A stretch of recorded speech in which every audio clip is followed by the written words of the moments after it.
യേശുപുത്രൻ. ഇതൊക്കെയാണ് യേശുവിന് കൊടുത്ത പേര്. പക്ഷെ സ്വർഗ്ഗം ഒരു പേര് കൊടുത്തു, സകല നാമങ്ങളിലും ഏറ്റവും മേലായ നാമം.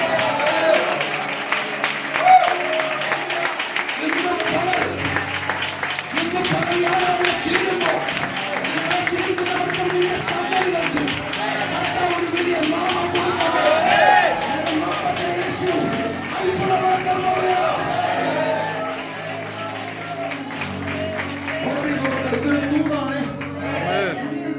കഴിയുമ്പോൾ നിങ്ങളുടെ പേരിന് മാന്യത വരും.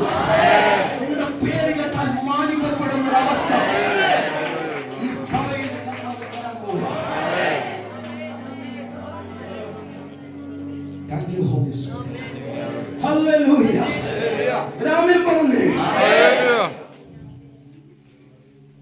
അങ്ങനെ ദാസരൂപം എടുത്ത് മനുഷ്യ സാദൃശ്യത്തിലായി ഇങ്ങനെ ക്രൂശിന് അനുസരണമുള്ളവനായി 7 ഘട്ടങ്ങളിൽ യേശു താഴ്ന്നു. നമുക്കവിടെ അറിയാം 7 ഘട്ടങ്ങളിൽ തന്നെ പിതാവ് യേശുവിനെ ഉയർത്തുന്നുണ്ട്. മുട്ടും മടങ്ങും നാമം മുകളിൽ എല്ലാ നാമം യേശു കർത്താവെന്ന് 7 ഉയർച്ചകൾ അവിടെ കൊടുക്കുന്നുണ്ട്. Praise God. സാത്താൻ കമ്മിൽ പോയി തീർന്നു.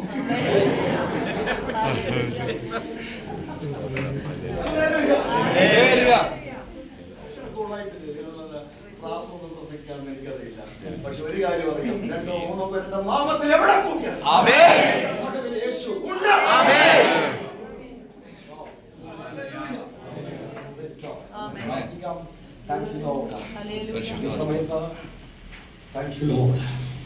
സാമ്പത്തിക വിടുതലായി പ്രാർത്ഥിക്കുന്നവരുണ്ടെങ്കിൽ സാമ്പത്തിക